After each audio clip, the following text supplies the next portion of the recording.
Okay, YouTube is refusing to connect. Why is it? I am refusing to connect. No, I'm talking with you on Skype. So No. YouTube is refusing to connect with the software. YouTube. Not you. I have heard sorry. you too refusing to connect. No. Okay. Sorry, no. Let's see. YouTube. Not I you. have heard Okay. Oh, we are live. It is working. working. Okay. Suddenly it's working. Okay, now I just have to push. I'm so sorry, everyone, for this mess. This is the first time I'm using the software, and it decided to work and then not work and now work again.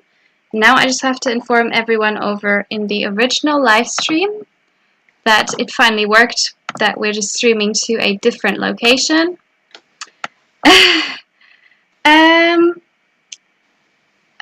Let's see. Sorry, everyone, for the mess. Okay, one person is watching. That's very nice.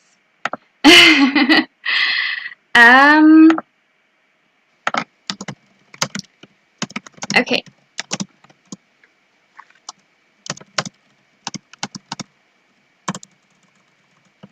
And now I just have to wait for people to find the new link.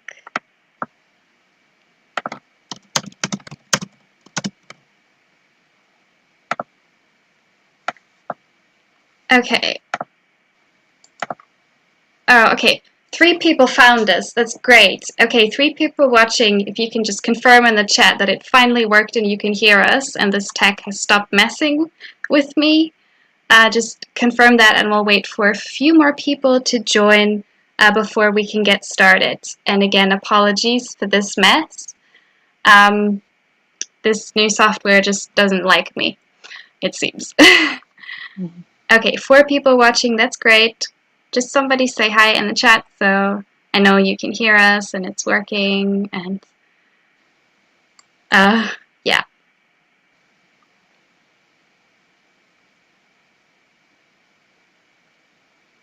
So let's see. Okay, people are saying hi. Okay, it finally worked. We are live and people can hear us.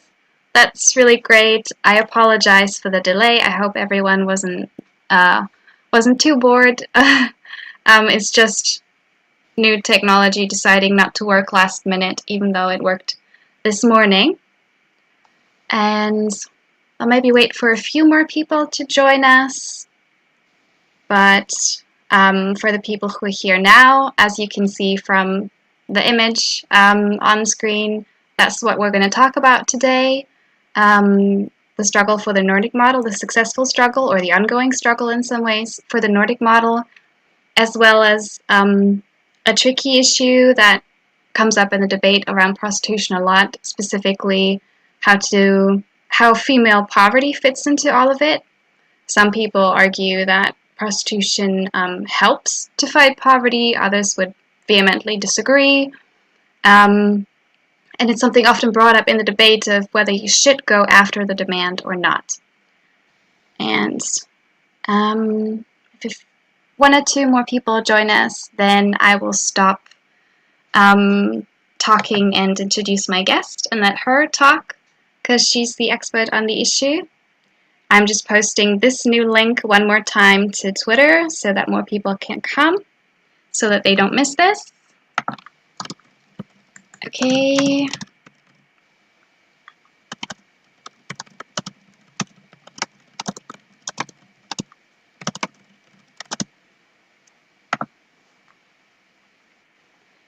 Oh, I'm so glad it worked. I was worried it wasn't going to.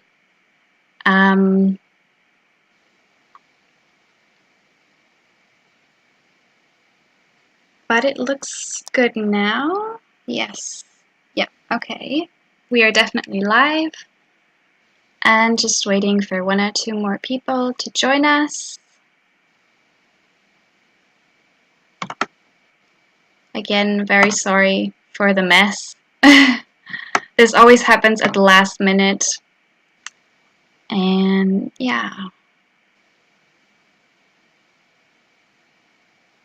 Okay, we have 7 people watching now. I hope everyone, I think that's most people who found their way over, and with time there'll hopefully be a few more. Thank you everyone for coming. and I'll get started now. So I think most of you know who I am. I'm Ellie Arrow. I'm a German activist for the abolition of prostitution. And, well, the internet gives us the great opportunity to talk with people from all over the world. And today I have a guest from Israel. Luba Fein is here to tell us about the movement in Israel, which has been, as many of you will know, been successful. Israel is the most recent country to adopt the Nordic model. But as we know, every country is a little bit different, like in terms of what the legislation is like. Each country has their own story on how they got there, the debate prior, and all the different political factors that made it possible. And then once you have the law, usually there's more work to be done after to make sure it's actually implemented. So, Luba, I'll finally let you talk and introduce yourself and tell us about the journey, the ongoing journey of the Nordic model in Israel. Hi, good evening to everyone. Can you hear me? Can you hear me well? I can hear you very well, and Okay. everyone else should be too. If you guys gotta tell Luba if you can hear well, and if not, then she can speak louder, or I can. Okay, I just wanted to be sure because of your new technology. Okay, so as you have previously mentioned, my name is Luba Fein. I'm an abolitionist activist from Israel. I'm currently working on my own book about the journey of Israeli abolitionists to the Nordic model, and this is an ongoing research. And today I came here to your podcast, Ellie, to talk about my country. Not to boast about the success of our abolitionism, because we still have a lot to do. But I want to talk about the process that Israel went through in 20 years.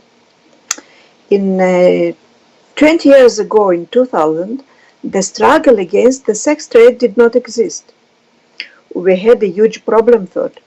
The entire Eastern European region suffered in the 90s from significant economic and political instability. Many of ex-communist countries have become a source of the sex trade. Traffickers smuggled women from Russia, Ukraine, Moldova, and other countries to Israel via the Egyptian border. They often deceived women by promising them fair jobs. In Israel, the traffickers confiscated the victims' passports, locked them in the brothels, and sometimes even threatened to kill their families.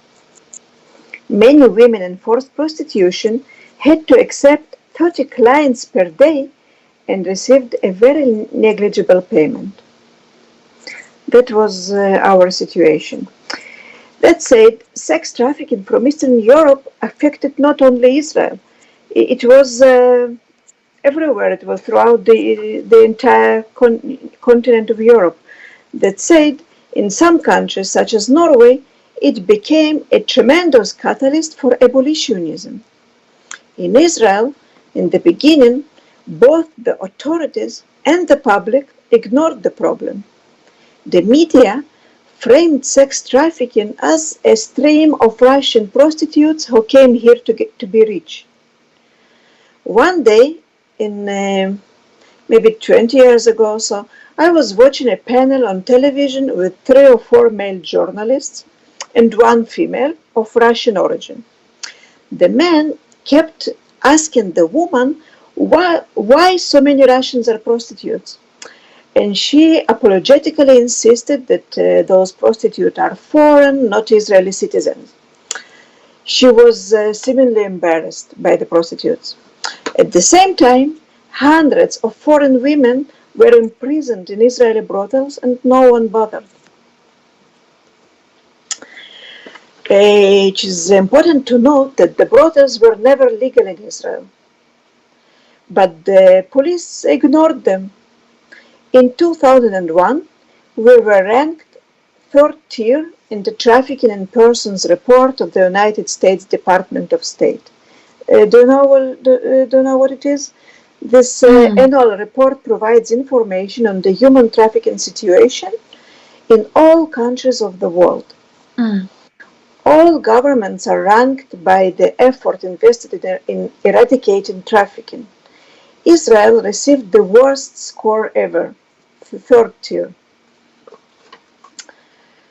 In 2000, a religious fanatic set a brothel in Tel Aviv on fire, in which 4 women died. Those women could not escape because the doors were locked by the pimp to prevent them from leaving. The bodies have never been identified. To this day, somewhere in Eastern Europe, 4 families do not know what happened to their loved ones. But even this shocking event has been forgotten soon. The murderer was indicted, but the Supreme Court overturned the decision 4 years later on the grounds of insanity. And only 20 years have passed since then, but everything has changed. Today, we are the Nordic Model country, probably with the most comprehensive regulation in the world. Our ranking in the Trafficking in Persons report is Tier 1 now. Any prostitution-related activity, except for the prostitution itself, is banned. Pimping, trafficking, soliciting, newspaper and online advertising, and obviously the purchase of sex. Recently, the last strip clubs were shut down by local authorities. We still have a lot of work to do. For example, some of the regulation is not yet enshrined in law. I would like to see a law that bans strip clubs like in Iceland. Also, we need better enforcement of each law as well, and yet we can see rapid progress here.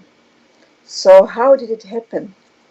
Looking back, I can point out 6 causal factors. I will try to refer to each one as briefly as I can. The first factor was working together. There has always been a coalition of human rights organizations, aid NGOs, lobbyists, politicians, journalists, and sex trade survivors. The second factor was starting with heavy cannons. From 2000 to 2006, the coalition has focused solely on sex trafficking and ignored the local sex trade.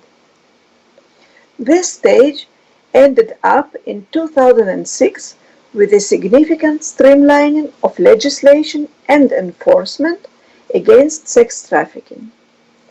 We didn't pursue the Nordic model yet. While the sex purchase ban was fully enforced in Sweden and actively promoted in Norway and Iceland, in Israel, most feminists did not dare to dream about it. Only in 2008, the Member of Parliament Zehava Gal'on started promoting the sex purchase ban. The bill finally passed in 2018. The third factor was a strategic decision to unite all political camps. The first bill proposal came from the left-wing parties, as in many other countries, but it was not enough support to promote such a controversial law.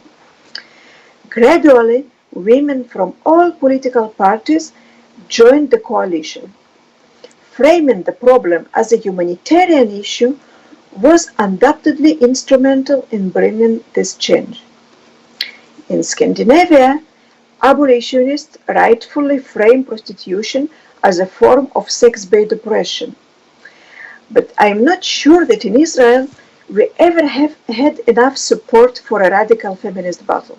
Therefore, we frame prostitution as violence against women, extremely marginalized women.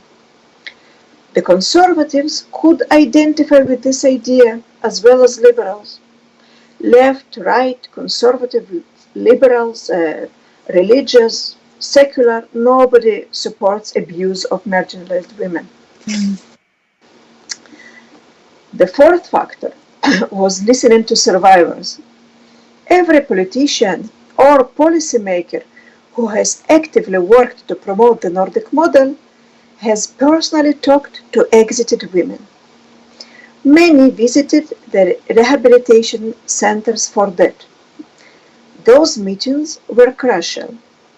A large proportion of politicians in each country are middle-class people. They rarely understand how the sex industry works. Some assume that if a woman was not abducted, then she chose it. The policymakers who met survivors could learn about the gray area between abduction and the free choice. Some women received loans on the black market, and when they could not pay, the lenders started pimping them and taking the money. Other women have been sexually abused at home from childhood and have never learned survival other than via sexual abuse. Some women were pushed into prostitution by violent spouses. There are many, many gray areas. Most importantly, once you listen to survivors, you learn that no matter how did the woman get into prostitution, she is subjected to violence. Abusing vulnerable women is something that a society should not accept. And all this tiring discussion about is there anyone who chose prostitution brings up a sense of victim blaming. The choice is irrelevant when it comes to abuse. Most importantly, once you listen to survivors, you learn, okay, I already said it. Abusing vulnerable women, something we should not accept, yes. The fifth factor was the focus on the Johns. This is what the Nordic model is all about. We must talk about them, must talk about the Johns. We have a Facebook page in Hebrew with quotes of male comments in internet sex buyers forums. You have the same in Germany, right? Yes, yeah. Which is, I think, I have seen it on your page. So this page made a huge change in public opinion. Suddenly, everyone saw that Johns are not those lovely and lonely people who just want some warmth and intimacy. Mm-hmm. Many sex buyers are violent and they don't even hide it. They admit not caring whether a woman suffers. Some Johns are actively looking for women in distress, right? I have gone through your page and I have seen many similarities. Mm. Many Johns frame visible distress as lousy service and they get angry. So our people read their comments and realized who they actually were. It is interesting to say that last year the sex buyers forums have been blocked under our Web Blocking Act. Mm. And I now would love to do that. Yeah, but we cannot collect their comments anymore. They probably communicate. Yeah, they probably communicate in a less visible forum or somewhere in the darknet. I don't know. So the downside is that we cannot know what they're talking about, and the upside is that the violence is less normalized. Right? Yes. Yeah. But you would love to see it, but your page will also be. It will have to stop. Well, it is a trade-off, right? Because the fact that there's some German companies who run these John forums, and they're making legal money off it. And being on a legal forum tells the guy, well, I'm not a criminal. Everything I do is fine. They're letting me talk. They even have moderators, and they're still letting up descriptions of rape. So I think fighting the normalization is helpful, and then the person who can still get them, it should be the job of the police to find them when they're hiding in the darknet. Yes, So, that's why I love our Web Blocking Act, because I think that only in the US they have a more or less similar act, FOSTA SESTA. mhm, But when I read reports from different countries, like from Nordic model countries and other countries, that online prostitution is a big problem, because even if purchase of sex or brothels, if they are forbidden, once you have it online, the police should locate it and should physically arrest the brothel owners. mhm, And in Israel, you can just, I'm not sure that it is perfectly enforced. Nothing here is perfectly enforced when it comes to women. But in theory, the police can just push the button and take the site down, and they have already done it in the past. mhm, mm, So the sixth and final causal factor for promoting the Nordic model was the strategy of compromising, I call it. What do I mean is that activists, aid workers, and politicians promoted intermediate goals when the ultimate goal was impossible to reach. I will give some examples. Our exit services have been funded by the authorities since 2008. The sex purchase ban was not yet feasible. Actually, I have mentioned it. We promoted the sex purchase ban in two stages, and I think that only 3 years ago we started actually feeling that it is going to happen. mm, We didn't believe it will happen. So it is not soon. 20 years is a long time, but we didn't believe it will happen in our lifetime. And in 2008, it was just impossible. So we tried to pursue what we can get. mm, And budget for exit services was one option. As I have previously mentioned, our framing is strongly humanitarian, so it was easier to get funding for exit services. And it is not something to take for granted, because welfare system in Israel is underdeveloped. mm, It is serially substandard, but the exit services are funded. And since then, new services have been added every year, and the budget was gradually increased. The additional budget received under the Nordic Model bill has tripled the existing one. But even before that, we had a solid range of support and exit services. Another example, since 2015, we started a battle against strip clubs. A precedent ruling from 2017 claimed that lap dance equals prostitution services. Because I have noticed that status of lap dance in various legislations is not very clear. mm, So in Iceland, they have a ban on the strip clubs in general, and in any other country, even when you have Nordic model, it is not clear what is the status of strip clubs.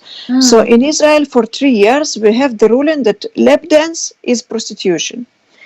So technically, they are only allowed to dance in strip clubs. But this year, the last strip clubs were shut down by local authorities.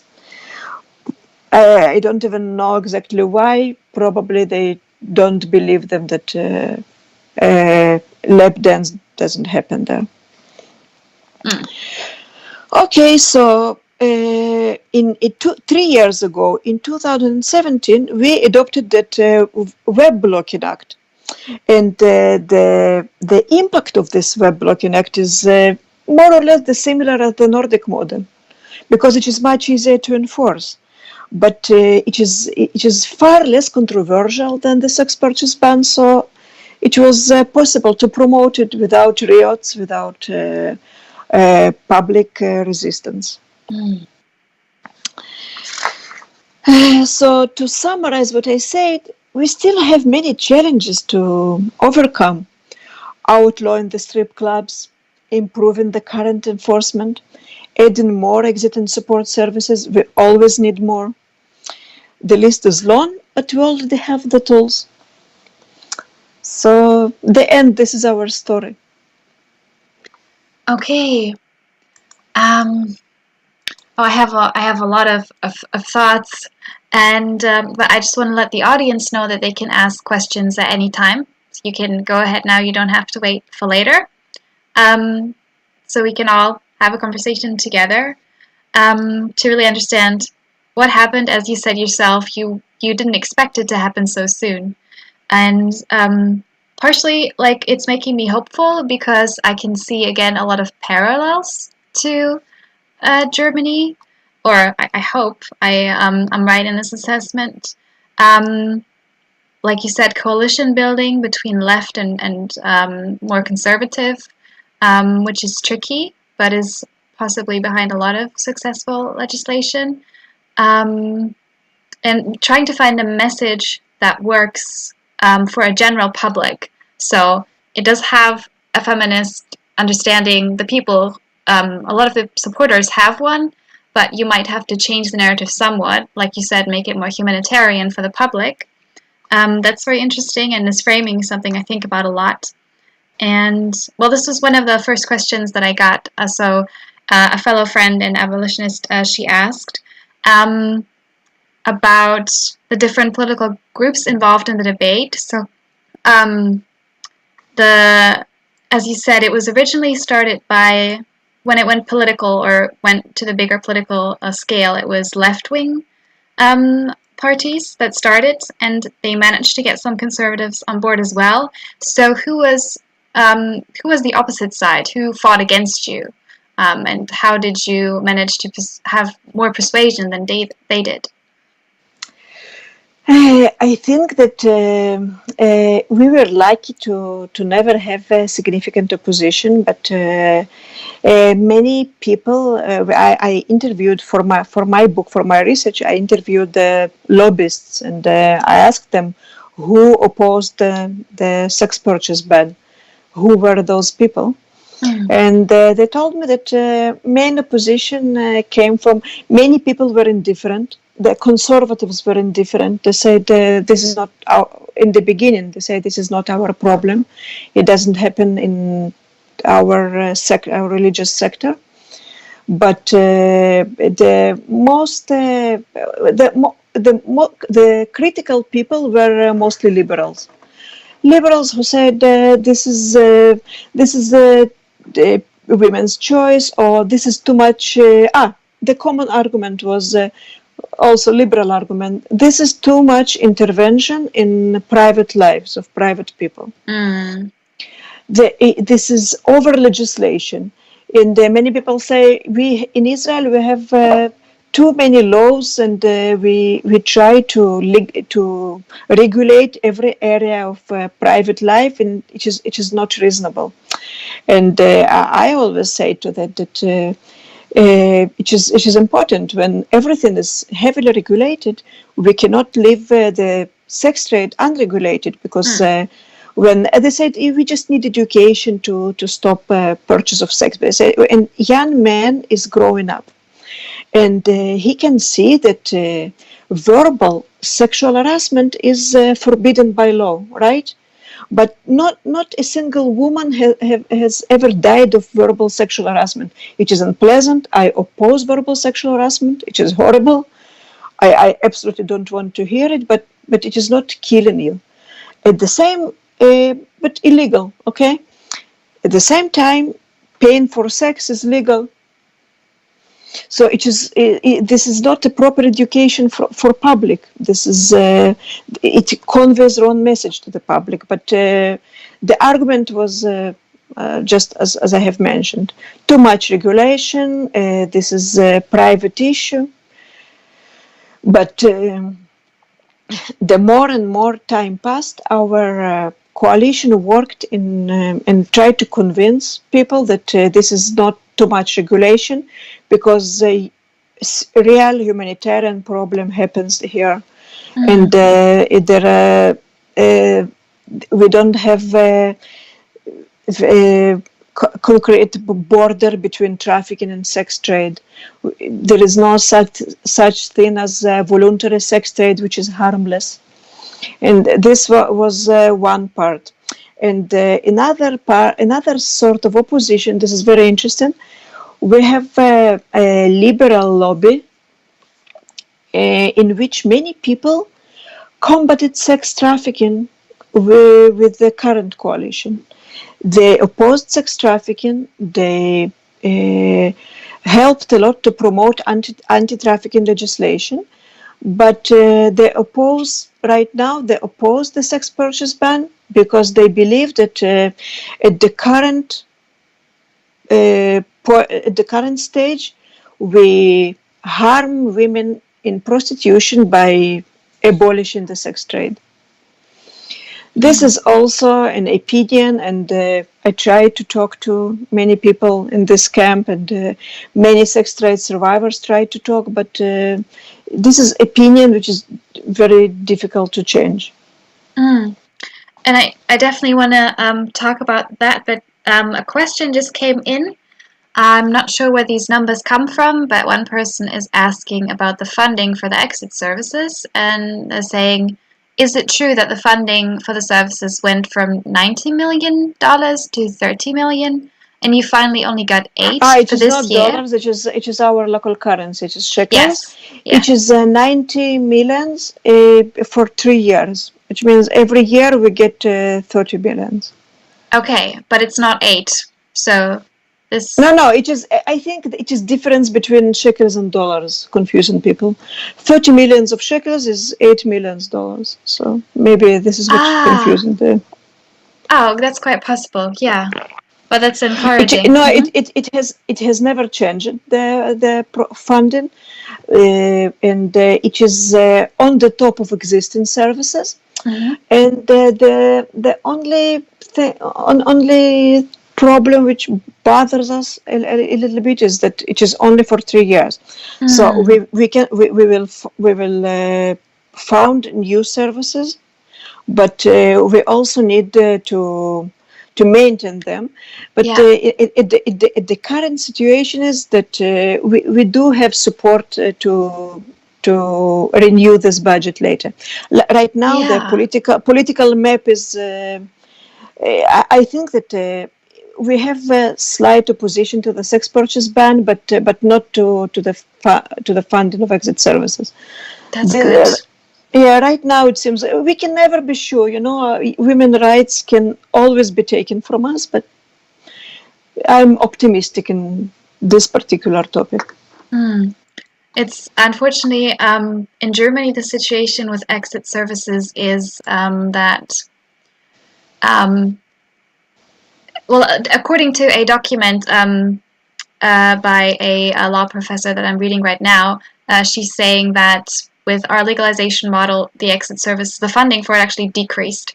An additional problem we have is that some things, they're not exit services, they are support services, and I understand that there's a need, that there are some women who are not ready to leave, and they need support as well. But the problem is that some of these support services ideologically believe that, well, maybe some condoms, maybe some hot coffee, and a non-judgmental attitude, but they don't really see the necessity of exit. So, like, there's women who've had some very bad experiences going to these services and saying, I want to leave, and they said, well, just stop doing it. So does something like that happen in Israel, or is part of the funding to make sure that the social worker who meets with the woman, they're being understanding, but they actually offer the full range of support, not just some of it? Okay, it works like this. First, in Israel, the entire range of exit and support services, they all are abolitionist, and they actively promoted the sex purchase ban. So what happens when women are approaching those NGOs and they are still not ready to leave? So we have policy of we do have support services, but not exit. Like what you said, condoms, coffee, and we call it emergency apartment. Emergency apartment is a place where women in prostitution can come, take a shower, to sleep, change clothes, to eat, You know, I'm sure you have the same, probably even better funded. Like I said, our welfare sucks big time sometimes. So we have this, and we have exit services, and the facilities are separated because our aid workers believe that being mixed with the population still in prostitution can demoralize women in exit services, because women who are willing to exit, they learn living in with the normal planned budget, not necessarily high salary, and impulsive spending is a huge problem in the prostituted population. So when women who are still in the sex trade come in and boasting about huge amount of money they have made this night, this can be demoralizing. And so those facilities are separated, but in the support services, women are encouraged to exit. They don't force, and it is not conditioned, but I think that if your liberals will come to Israel, they might define it as judgmental approach, because they have attitude that a woman in prostitution should be able to exit someday. So this is an opposite situation. They do push them to exit services. Hello? Yeah. Yeah, I'm still okay. It is, so it is not. Yeah. So it is not. They don't condition it. Not like if you don't come to exit services in 1 year, don't come here anymore. No, this never happens. But the social worker can talk to women in prostitution and encourage them to consider exiting services. Okay.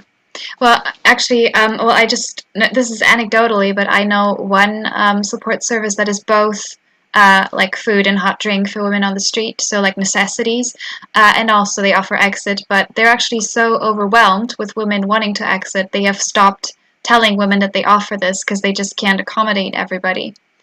So that's the situation in Berlin, unfortunately. I can understand it. In Israel, we also had this situation of being overwhelmed when the sex purchase ban was was adopted, and many women started calling the exit services. The number of calls has risen by 300%. It was very quickly. It climbed up temporarily, and the support workers were threatened. But I think that sometimes now they manage to accommodate. Okay, I have one more question about the current approach. Well, it's a bigger question because I know it's a longer story. So my state of information is that there was the additional investment in the exit services for some time before the actual sex buyer ban was implemented. Yeah, I have just said it. Yeah, but there were people who were trying to prolong this, correct? So you have an Instagram account that I will definitely link so that everyone can follow, where you always update people on the situation, what's happening. You actually had someone in government who tried to prolong this and prevent it from happening, or what exactly happened there? Prevent from happening what? To start going after the buyers. I believe it was a minister. The Amir Ohana?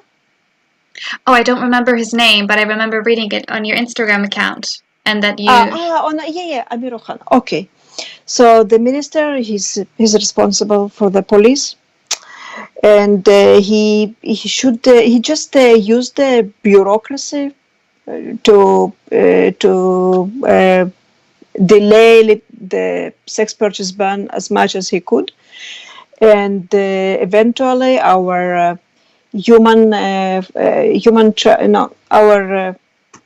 task force against human trafficking and prostitution. Yes, this is the name of the NGO in English. This is a lobby organization. It should appeal to the Supreme Court to force him to sign the paper. And he delayed it as much as he could. And we don't know why. It is just a speculation. Some people think that it is his personal opinion, and another speculation is that sex trade lobby convinced him to support them. And we don't know the exact reason why he couldn't prevent it from coming into force. He only could just irritate us a little bit. That's all. Someone's asking, they said they read about that, and he said that the exit services were not ready. It wasn't good enough. That was his, is that true? Yeah, that's what he said. The exit services are not ready. And what I can say about it, the exit services will never be good enough. I have some friends, some of them my very close friends, who are deeply damaged by prostitution. And those poor women will be not able to work for many years, maybe never. And you need we have many women like this, and no budget can be significant to help any woman who tries to exit prostitution and lead a normal life. There will always be need for more budget, and there will always be some woman who needs maybe financial help or social worker, and no one is available. You can always say it is not good enough. So you can always use this excuse to delay the sex purchase ban forever. But my honest opinion that sex purchase ban should be enforced irrelatedly of the exit services, and exit services should be funded without any connection to the sex purchase ban. Those are two very important areas. Each one is important. And also this perception is that if we don't have good exit services, just let's imagine that we don't have them. Okay, if we don't have good exit services, let's send women to prostitution. Maybe sex buyers will finance them. This is not a problem. This is a very twisted perception. It is let's just imagine that we say that in Israel we don't even have good enough support services for victims of domestic violence. This is true. This is another battle ongoing for many years. We don't have enough services for those women. So let's say, okay, we don't have enough services for victims of domestic violence. Let's cancel the law which outlaws domestic violence. Yeah, nobody would say that. Yeah. Yeah, and why did he dare to say it about prostitutes? Because prostitutes are subhuman. If we don't have money for them, we will let violent men to pay them for coerced sex. This is the way of thinking. Yeah, if you want, we can go deeper into this argument. But if anyone has questions about the legislation, you can still say so at any time. Wait, there's one more question I have noted on the current situation, and that is, before we talk about the aspect of female poverty, which is complex, okay, someone's commenting, sorry to interrupt myself, someone's commenting that the analogy doesn't work because you're not trying to outlaw marriage. Well, well,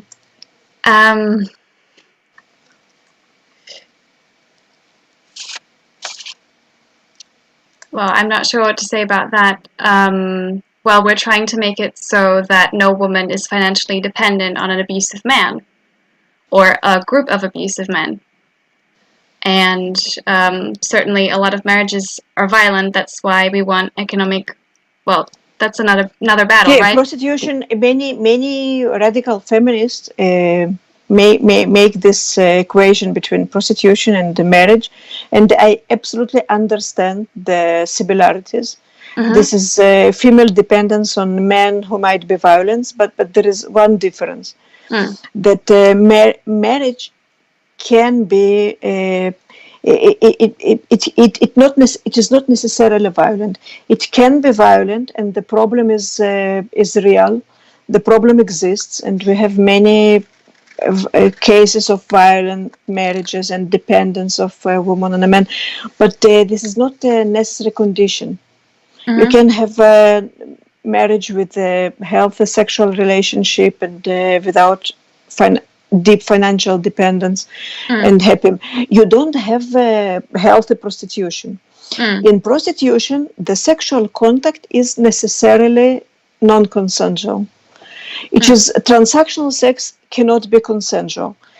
A woman cannot give consent in advance for a year in advance to 1,000 of different men. Like in the marriage, if I know that coercion happens, I'm not naive, but in healthy marriage, if I don't want to have sex with my husband, I can tell him that for 2 months I'm not going to have sex with him. And it happens. You can see men complaining all the time that my wife is not having sex for me. We didn't have any sex for 2 months. It happens. In prostitution, you cannot do it because you depend on almost every customer for your financial survival. So you necessarily have coerced sex, so which is different. Yes, I agree. And you know what? Maybe it is not. Maybe another argument. Maybe it is not logical. Maybe it is too emotional. But just this.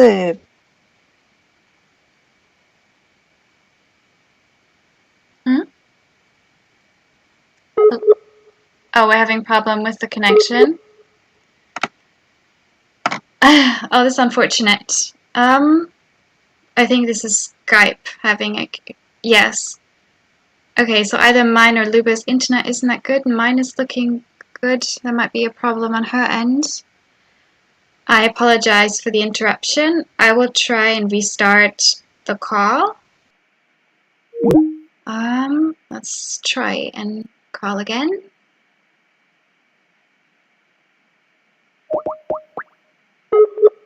I apologize for the interruption, everyone. Oh, it's unfortunate. I was very interested to hear what she was going to say. I hope we can reconnect.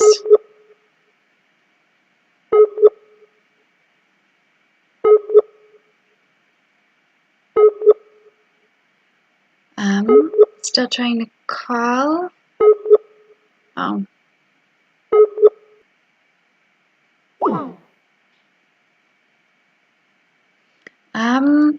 Sorry everyone again. Trying to reconnect. Just gonna let her know the connection is fine on my end.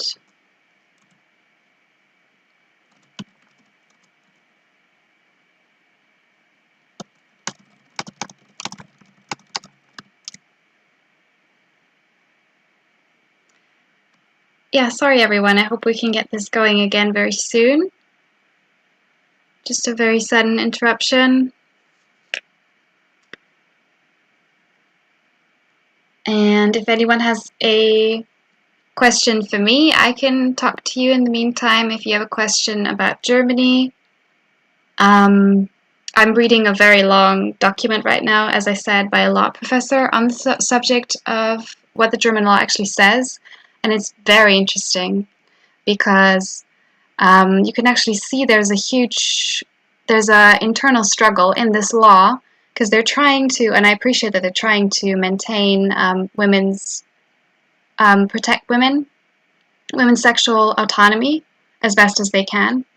But it is very tricky when they're both trying to cast it as a job and protect her autonomy.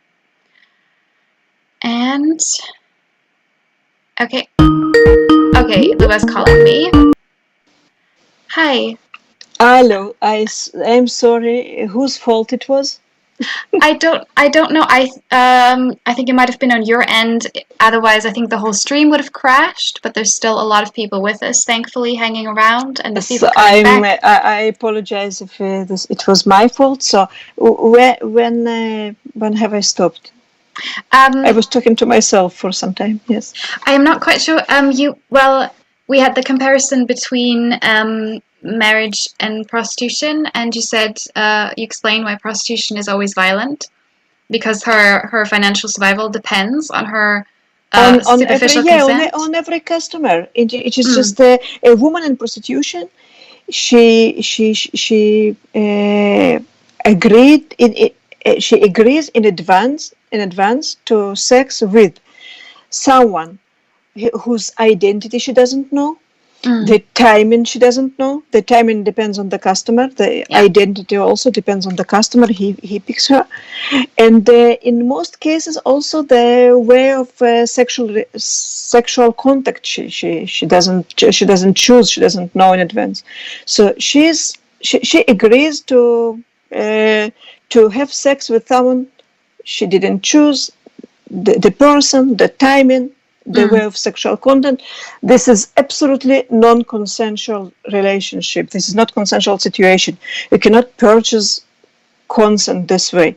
In the marriage, I think there is more space for defining the way of the relationship. I can certainly say when I'm talking to especially other feminists, when we talk about consent, we talk about all these things. Well, she should have control. Well, every participant, whoever they are, should have control over when, where, how they can change their mind. Of course, in prostitution, it is not possible. I hear, I talk with. Sometimes I listen to women in prostitution, and many women, to stay sane, you must. Sometimes you must convince yourself that you are okay. And women say, I choose with I pick my customers, I choose my customers. But if you ask more questions, you will find out that she doesn't choose them. She can sometimes to refuse to some customer. If she's young enough and pretty enough, she can sometimes refuse someone who is suspicious or extremely unattractive.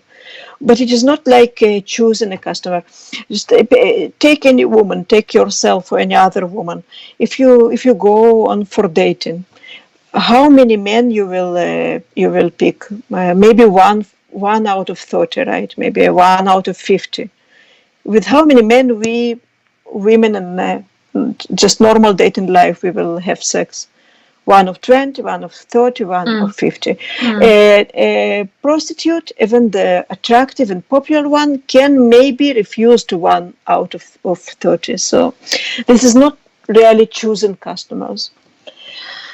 Choosing customers doesn't exist. No one can earn by picking 1 out of 30, just like a woman in normal life.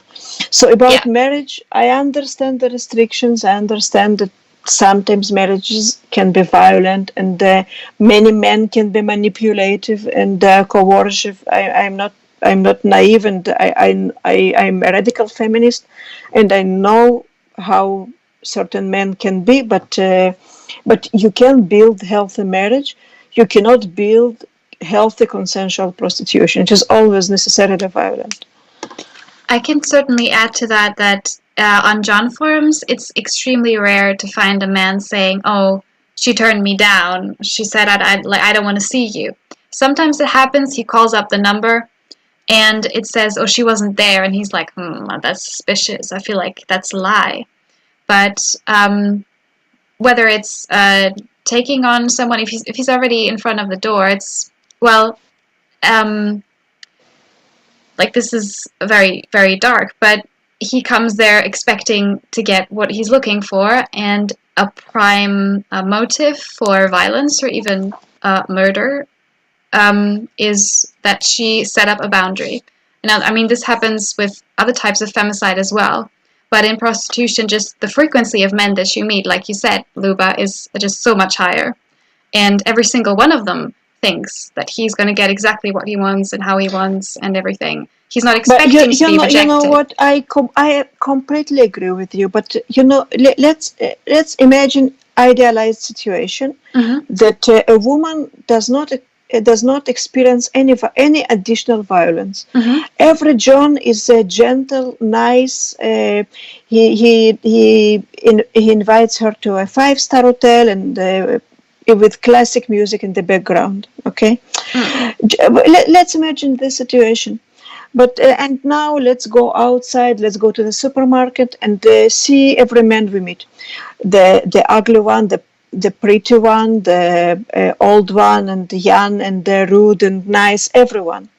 And let's imagine that first 20 men, the woman should serve them. I have a problem with this word serve, but I will use it just to make my point clear. So she should serve all those men in, if she's a street prostitute, maybe in 2 days. If she's a high-end prostitute, maybe in 1 week. But she should serve all of them. And if she's very successful, maybe she can refuse to one of them, but she must accept all the rest. And no one is violent. Everybody is very nice to her. But still, can a woman have sex with all those men randomly picked for her without being deeply traumatized? I think it is not possible. And if there is someone who believes it is possible, just go outside, go to the supermarket and look at every man. Imagine yourself having sex with this man and then the second one and the other one, all of them, without exception. You don't even need additional violence to stay deeply traumatized. Unwanted sex is traumatizing. Yes. Because because in every state, in criminal law, we acknowledge that rape is not just by physical coercion. Rape can be performed by manipulation or even deception or threatening. So if the boss comes to its female employee and he says, sleep with me or you will be fired, everyone will understand that that consent is not really consent, because she was scared to lose her job and to stay without money. But even the prostitute, she agrees to have sex because she needs money, which is exactly the same situation. So why we have empathy for secretary and not prostitute? Yeah. Because for many people, a prostitute is subhuman. This is the problem. Yeah, in my opinion, I always say this is when opening up, we're agreeing that there's a second class of people to whom different rules apply. So for the non-prostitute women, we're fighting for this consent, enthusiastic consent, right? Right now, I mean, I see a lot of feminists saying women shouldn't just not dislike the sex, they should love it, right? And I agree, but it's not my main subject. My main subject is violence. But yeah, I mean, of course women deserve to enjoy, but here we're saying that this isn't important, the mutual, and I've argued with a lot of people, and you kind of argue them into a corner until they admit, wow, she's as excited about this, at best case scenario, as excited as someone cutting hair. And I'm like, but don't we want sex to be nicer for women than cutting hair?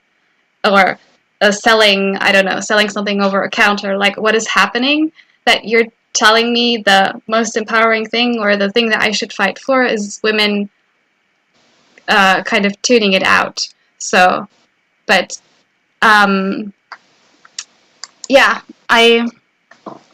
agree. It creates a two-tier system of who deserves to be comfortable and safe and enjoy, and who has to see men they don't desire, whether they're violent or not, to survive, which in our opinion should be nobody.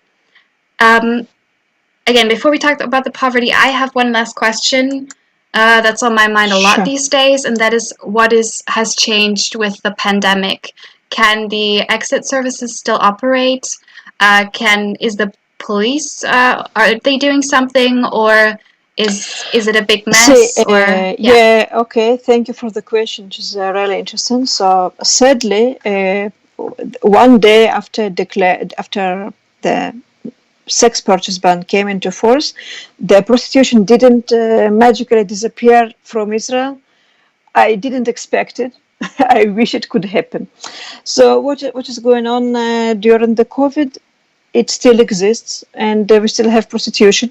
We don't have strip clubs, so this is, but we still have illegal brothels because they were illegal before the COVID. So now they just violate one more law. But the police now, under the sex purchase ban, the police became more active in shutting down the brothels. And you can see the Instagram account and many maybe other sources. Almost every week we have some small note in the news. In that city, a brothel was closed, and in that city, the brothel was shut down. So there are a lot of enforcement activities. I believe that many brothels are still operating, but the police is trying to close them. And now there is one more tool, the corona fines. You can, in right now you can fine everyone, and even if you come to the business, and even if the business owner tries to deceive and say, I just have a massage parlor here, so you still should be fined, and your massage room should be shut down because of the COVID. So COVID makes the enforcement easier. But is it working? Because in Germany we have the problem that they're punishing women in prostitution and fining them actually 4-digit sums, and we're fighting to stop this. It is because a prostitute in Germany is a freelancer, and see, if I'm a freelancer, and when we had a total lockdown, if I would open my business, I would be fined. So a freelancer should be fined. But in Israel, a prostitute was never defined as an employee or freelancer. So technically, a prostitute should never be fined. What happens in the reality, I think that every person can get corona fine for not wearing a mask or for violating the lockdown. It can happen, but we don't have specific fines on prostitutes for supplying sex services. A prostitute can get fined for mask, for being outside, too far from home. Depends on the specific type of lockdown which is going on. I'm totally confused here. The situation is changing, but she's not. She's never punished for being a prostitute under corona situation. But anyway, I wish I could I wish I could see all the brothels shutting down in the same day, but it still didn't happen, and we have a lot of work to do. Before corona, before corona we didn't have the bill, so it doesn't make sense. But I think that it will take many years, and when I read the Swedish estimations, I can see that the demand for sex services dropped by something like 50% in 20 years. So it is very impressive, but it took 20 years. Yeah. 20 more years, I will be 70 years old. I really hope that someday I can tell my daughters, many years ago, we were selling women here in this country, but it doesn't happen anymore. Just like we talk about slavery. But I don't know. There's another question that came in concerning the situation now. Do you know what the process is when a brothel is shut down? I assume there's someone to be held to account. And then what happens to the women inside it? Are they offered support? In the women, the police officers surely don't offer support because they are not qualified. Yeah. So we try to promote here the method which exists in Sweden. They have a special unit with police officers and social workers, and we tried to promote it. It still doesn't exist in Israel because I don't know why, actually, because of the bureaucracy, because of one more. You should pay the social worker, and you need the special budget for this. this we will keep promoting it, and we will keep trying to build this sort of unit. Right now, we have only police coming to shut down the brothel, and I'm not sure whether the police officers refer women to the exit services, but the exit services system is very active in reaching out to the women. Mm-hmm. Like we have advertisement everywhere. We have a website about rights of every category of people. So we have a e-page with the rights of women in prostitution. What you, as a woman in prostitution, can get by turning to every sort of organization. And many organizations are delivering phone numbers and visit cards. So the NGOs are reaching out, but I cannot be sure about the police. I don't trust the police, and police is not qualified to do it. Oh no, I agree, and I hope it works out to build this unit so that women. Yeah, like in Sweden, it works. It works perfectly. I think I have read about it many times, and it is a very inspiring model. I hope it will be adopted here, but not everything at the same time. We will promote it slowly. So the same person is still asking, so the police close the brothel and nothing happens to the women? I think that wasn't quite what you were trying to say. It was the police close the brothel and the exit service separately are doing as much as they can to make sure that women learn about their rights and know where to go. But it's not absolutely true. Yeah. We can right now the situation is that in theory it can happen that the police shuts down the brothel and women don't know about the variety of services exist, and this is a very bad situation, and it should be corrected by building those units with a social worker right now. But if you have trafficking victims, usually police does know where to refer them. But local women in prostitution, I'm not sure. I think it depends on personal attitude of the police worker, because it is not that complicated to suggest women phone numbers or this link to the page with where all the rights are elaborated. But we cannot be 100% sure that every woman in prostitution gets the right info, and that's why we have collaboration between exit services and police. We have this collaboration, but we cannot never be sure that it works perfectly. So the exit and support services, they reach out to women. They come to the brothels and they leave phone numbers. They invite women to visit them. They say, please don't you don't feel obliged to enter exit problem, but please visit us. They are really trying. Okay, so it's not perfect, but you're working on it. Absolutely not perfect. Yes, it will be. I don't know whether we will ever have situation which I define as perfect. But yes, as I said, a lot should be done, and the more we do, the more I find out that it is still not done. I don't know. Okay, there's another question that came in relating to strip clubs. How did the strip clubs in Israel work, and were they American-style lap dance clubs?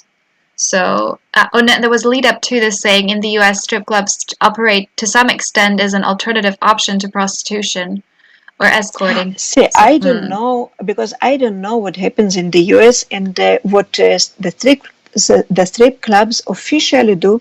It is not always it doesn't reflect the reality. Sometimes, but I have just interviewed for Fila podcast the sex trade survivor from Canada, Valerie. You know Valerie, right? I listened to it. Yes, I recall. Yeah. So Valerie said that the business model in Canada and Israel is basically the same. The strippers cannot earn money just by dancing. It doesn't exist. They can only earn money from extra services. And extra services can be lap dance, which involves physical contact, or actual prostitution. And sometimes actual prostitution happens in the strip club, sometimes outside. In Israel, they insist, I don't know, I cannot prove otherwise, but they insist that actual prostitution services didn't happen in the strip clubs for 3 years or so. However, women who exited the strip clubs this year after they were shut down, women told me personally that sexual services did happen, but it happened somewhere else. Strippers met customers in the club and went to the customer's location, and strip club owners got their fee. So they technically pimped the women out via the strip club, which is sort of legal. They only dance, and I don't know how did they replace the lap dance, but they insisted that lap dance didn't happen. They just had private dance without physical contact. I don't believe them. I have heard from women directly that they kept pimping out the strippers, but to a different location. So this is why I don't trust strip clubs. I don't want here strip clubs. And you know what? If we just had the strip clubs with women dancing, women with the bikini dancing, this is objectification, okay? But I'm not sure that I would invest so much energy in abolishing this. I do invest my energy in abolishing this because I know that prostitution happens there. I just thought of another thing that's increasingly brought up in the debate, and that's the question of how is pornography and pornography production treated, because that is still paying someone to perform a sexual act, well, sometimes on themselves, but usually like with other people. There is I don't know about how much pornography production we have it in Israel.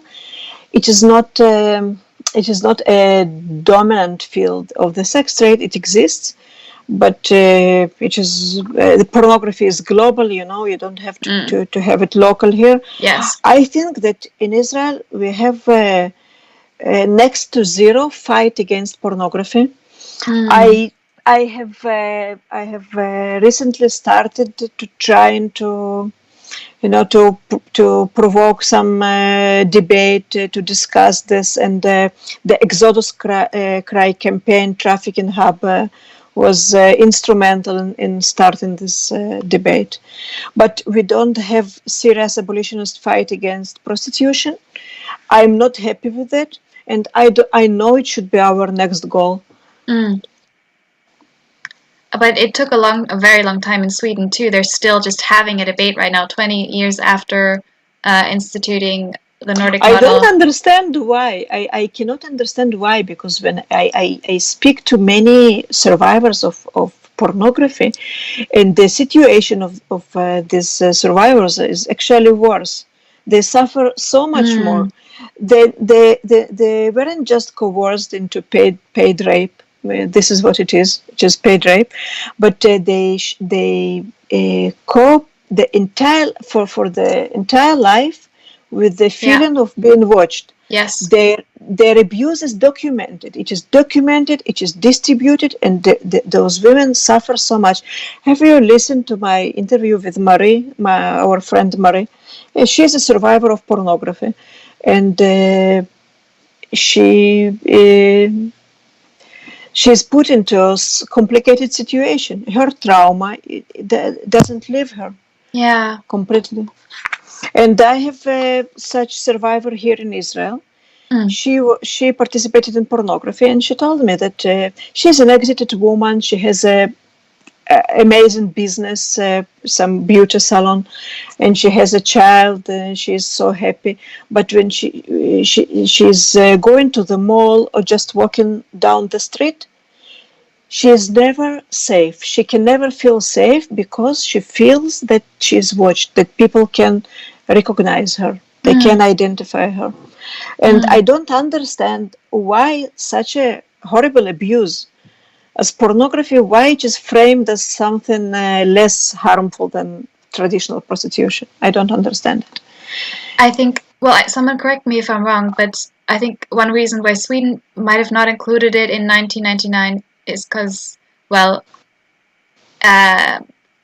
internet pornography maybe wasn't so big just yet, so it has gotten worse and more expansive and just so much easier to access. My entire generation had we didn't have a choice. Like, it was essentially forced on us. Seeing it online just by Googling something, there's an ad that pops up, or there's even stuff on YouTube that's I think I think that pornography was not the same as today, but it was bad enough even 20 years ago. But I think that it is just I should ask abolitionists in Scandinavia why they didn't include it. But in Israel, I can easily see that I told you that we have a strategy of compromising. We get what we can get. I know that if here in Israel we would try to abolish consuming pornography, we could never ever pass the sex purchase ban. Yes. So it was absolutely instrumental to accept the sex purchase ban, and maybe in the next stage we should start educating people. We should start explaining people that when they watch porn, they contribute to female abuse. So it will be another very long and tiring battle. Yes, I think I will be very old if we finish that one. If you will be old, I will. I think be I'll be 70. Yeah, but I think the issue is that the number sex buyers are a minority of the population, but porn consumers are a majority. The majority, exactly. So this is we should work a lot in education. I think that Exodus Cry are doing amazing work, and they also they made some instrumental decisions. I see that they focus on Pornhub.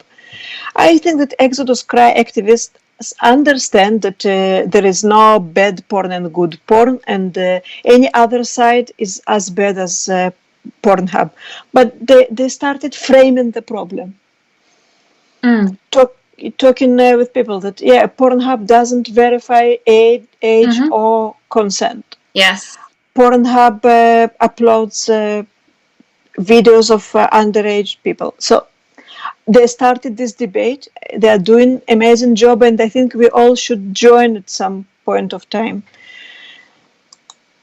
and to make abolition of pornography come true someday, when you will be very old and I will be dead.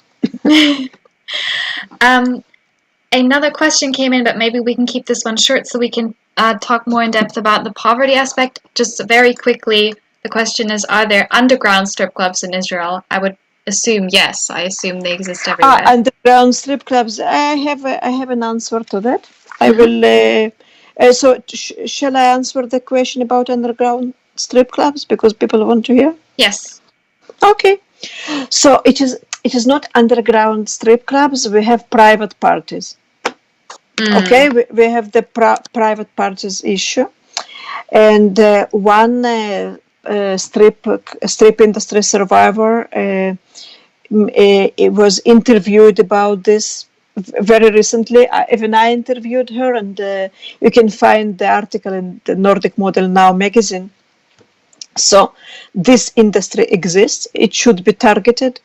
We should make this enforcement better. I think it is not very complicated because the private strip it is organized by someone. So this should be also on our list. Okay. So there's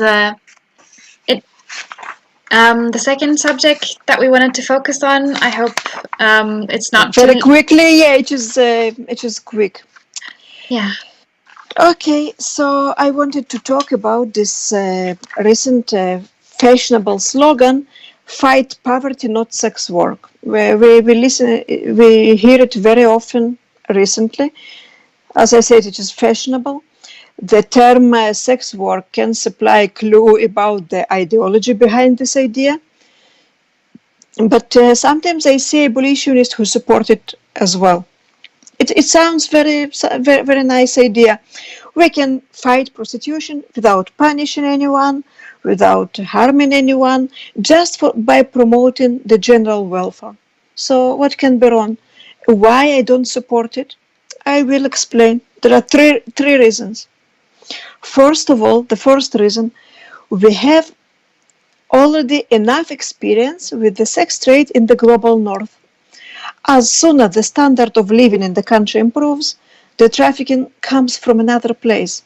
In the rich countries of Europe, more than 99, no, more than 80-90% of the trafficking comes from the less stable regions of Eastern Europe, Africa, South America, Yes. East Asia, right? Yeah. This is correct for Sweden with the teeny sex industry, and for Germany and Netherlands with the considerable sex trade, but the most of women from some other poorer country. So eliminating poverty won't help. They will just bring poor women from a different place. The second reason why I don't like this slogan. Soliciting women into the sex trade is based on exploiting vulnerabilities. But poverty is not the only vulnerability, it's not a single source of it. We have many other sources of vulnerability. Women don't enter the sex trade just because they are poor. Some women are coerced. Some women are solicited by a family or a spouse. Some are not destitute, but they need a large sum of money and they are groomed into the sex trade. So the sex trade has ways of targeting women, not just the poor ones. Okay, so this is the second reason. And the last reason, it is very essential to understand the subtext. What is the subtext behind fight poverty, not prostitution? I just cannot say sex work again, sorry. When someone says that poverty makes women more vulnerable, I agree. But I don't agree with the message that prostitution is preferable over poverty. And that's what they mean. They mean that if we have poverty, just let women earn money via prostitution. And I understand very well what poverty is. I came from a background of poverty. My maternal and paternal grandparents lived all their lives in Eastern Europe in houses without sewers. I know what does it mean. I have visited very similar villages during my research in recent years. There are more homes with sewers today, but poverty is still severe. And yet prostitution is not a reasonable alternative. Women do not become rich in prostitution. I talked to hundreds of survivors from those villages. Not all of them. Some of them were from very poor villages. Not a single one of them exited wealthy. Women enter prostitution poor and they live poor. Prostitution itself generates a lot of money, especially if you are young and pretty. But the money goes to pimps, to drug dealers, to abusive families. I have seen families that have improved the quality of life by sacrificing a young woman into prostitution, but the woman itself stays poor. That's why I think that yes, it is essential to eradicate poverty, but this is not the job of abolitionists. Our job is to eliminate prostitution. Let's leave a battle against poverty to socialists, to charities, to philanthropists. Our struggle is not more important, but it is different. This is what I wanted to say about it.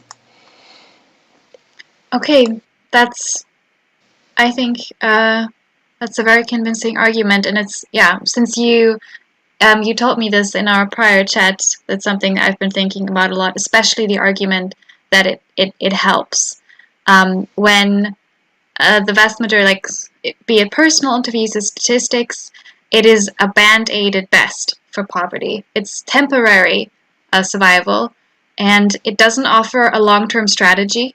Doesn't offer future options. Maybe you can become a brothel owner, but not everyone can become one, and that's not necessarily. And this brothel owners, ex-prostitute who are brothel owners, not necessarily become rich. And I personally, I speak to women who exit prostitution, and I have never ever seen a single woman who left rich. I very rarely I talk to women who left with some savings, but the savings usually negligible, and it is never really helpful. Like, I talked to a woman. She's an exited woman. She's amazing and she's talented, and she became a researcher, and she works in the university right now. So you can realize that she's brilliant too. And she had a small amount of money, something like, I translate to euros, okay, so 10,000 euros. Her savings from prostitution were 10,000 euros, and her violent ex-boyfriend took that money from her. So even this woman couldn't exit with money.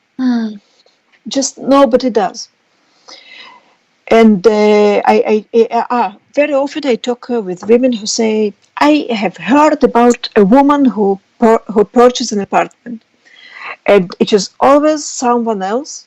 And my interviewee have never personally met her, but some woman purchased an apartment. And I feel like maybe it is some pimp strategy to encourage, I don't know, like we had a woman and she purchased an apartment, and if you are poor, so it is your fault, you're just wasting money. Yeah. It makes me think of, makes me think of two things. For those that are interested in reading on the subject, I have a blog, and one of the things I wrote about was this pamphlet given to women in Italian street prostitution. This pamphlet promised them that if they work hard, they will go home into their home countries. These women were from Nigeria, and open their own shop and get married and have a nice little house. So not just a pimp, but a social worker telling a woman that everything would be fine, just, keep your head down and get on with it. And so that was very, very creepy. And the other thing I was thinking of that many people might have seen was this story that went around, there's many of these kinds. On Twitter, there was pictures of a young woman who had bought a house through supposedly OnlyFans money. So for those that don't know, OnlyFans is a personalized pornography distributor. Not just pornography, but most of it is pornographic, or at least semi-pornographic in content.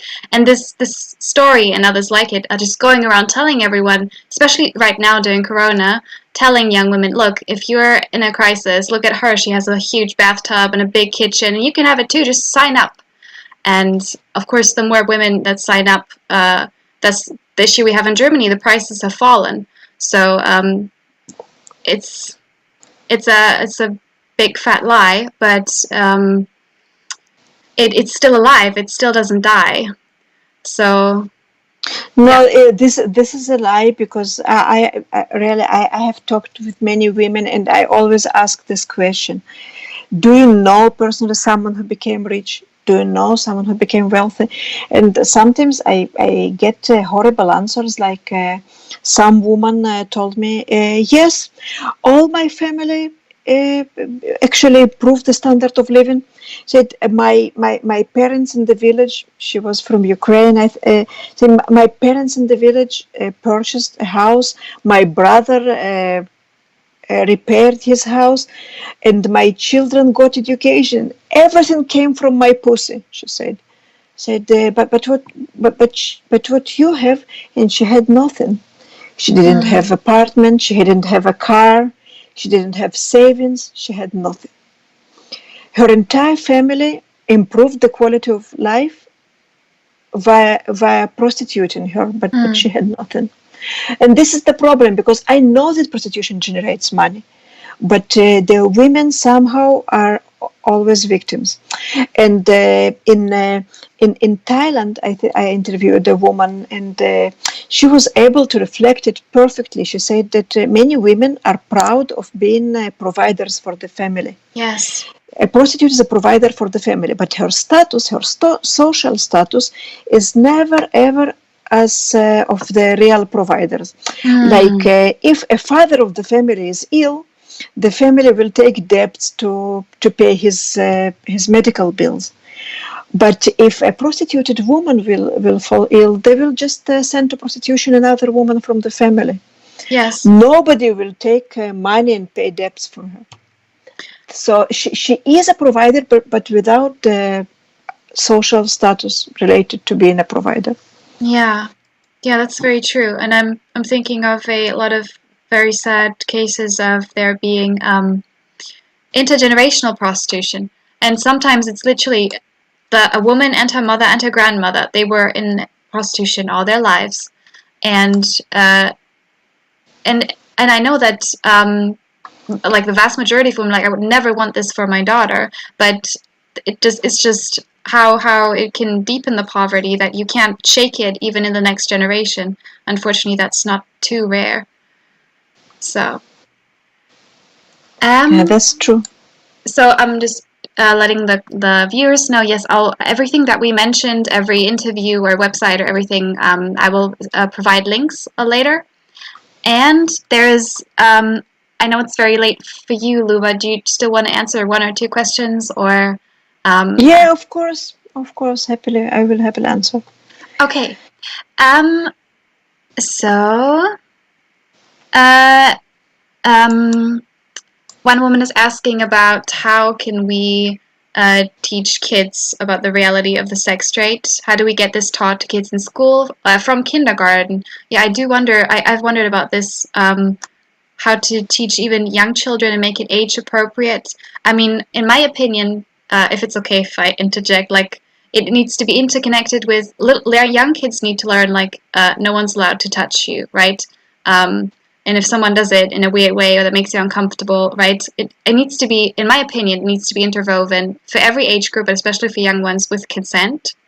And then it gets more complex as you get older, and you get taught about the social dynamics, etc. Ideally, that's how I do it. What's your thoughts? Honestly, I agree with you. Honestly, I don't think that you can. I wouldn't teach kindergarten children or about prostitution. I think that yes, explaining consent should be enough for this age, but maybe in secondary school, maybe high school children can listen to lectures or to classes about sex trade and its harms. Maybe they can be targeted and explain directly that paying for sex is bad. And now in Israel, it is easier for us. We can say paying for sex is a crime. It makes it much easier. But in younger ages, I don't think that. I think that this extreme form of commercialized sexual violence, it is not something children can understand, but the idea of not touching other person without consent, without explicit consent, is it should logically lead to the idea that paying for sex is immoral. Yeah. So just once more for the audience, so this would be your last chance, last couple of minutes to ask questions. And to you, Luba, is there something important either about the situation in Israel or the general debate about prostitution that came to your mind, which we haven't talked about yet, which we should mention? I don't know. I don't know. I think the most is covered. No idea, but I'm always here. You can ask me anything. So I think it was a really great talk. We touched on so many different issues. And if there are no more questions, then I would close it very soon so we keep it to a good hour and a half, and people who want to watch it later don't feel overwhelmed by 2 or 3 hours, even though of course, we could talk about everything that long. Maybe this is a good length to get people to watch the whole thing later on. So chat, if there aren't any more questions, then we would say goodbye to you very soon. Thank you very much, Ellie, for offering this platform to me. Yeah, well, thank you for coming on. It's really exciting that I can talk to so many amazing women from all around the world. And if there's if you want to do a round 2, if there's a specific issue or topic, or you just feel like updating everyone on the situation, hopefully there's going to be good news. I mean, everything's depressing during Corona, but hopefully, maybe in a year or two, there'll be good news about developments in Israel and hopefully Germany too. So, and we'll try. In Germany, see, with all my respect to Israel, we are just small country in the Middle East. In Germany, if the Nordic model will be adopted, it will be an earthquake. Yes. Globally. It's like it didn't touch the news. Like I tell people, did you know Israel has this law? Nobody knows about it, but it's unfortunately. If Germany does it, it will be headlines. Unless hopefully there'll be no more Trump. Hopefully no more Trump. That won't solve everything, but there'll be a start to have less competition with annoying orange turds in the headlines. So. Yeah, I hope I will be alive to see it. But you are doing an amazing job, German abolitionists. You are very inspiring. Thank you. You are too. Like we want to learn from what you did, right? And I'm very excited about your book. And you have to let everyone know when it comes out. And I hope it'll be available in English. So it will be in English. Okay, awesome. And a lot of women in the chat is saying thank you. Lots of thank yous. Thank you very much. Yeah. Bye bye. Okay, everyone. Then I will close.